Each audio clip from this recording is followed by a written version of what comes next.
Europe.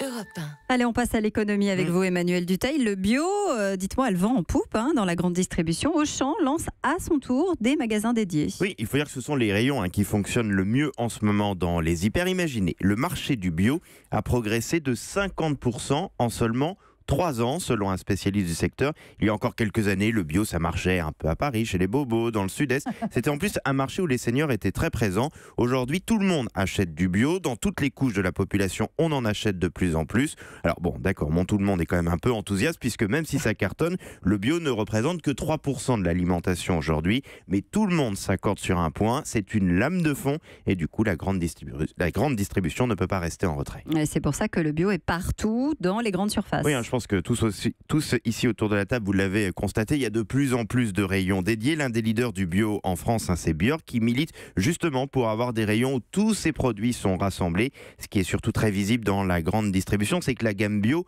est de plus en plus vaste. On est très loin de la seule image des fruits et légumes.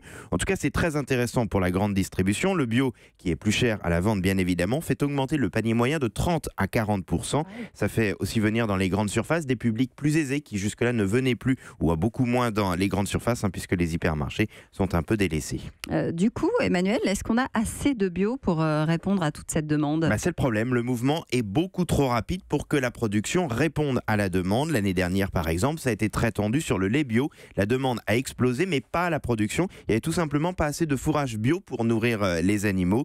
En effet, passer au bio, ça demande de gros efforts pour faire muter les terres agricoles. Il faut au minimum 3 ans. Il faut apprendre aussi à travailler la terre différemment. C'est plus dur de faire du bio. Du coup, aujourd'hui, on importe énormément de bio depuis l'étranger, comme la Belgique, l'Allemagne ou l'Espagne. Si on veut vraiment que ça devienne une cause nationale, il faut tout simplement un plan plus clair. Et pour arriver à 10% de bio en Suède, par exemple, c'est un véritable projet de société. Europe 1.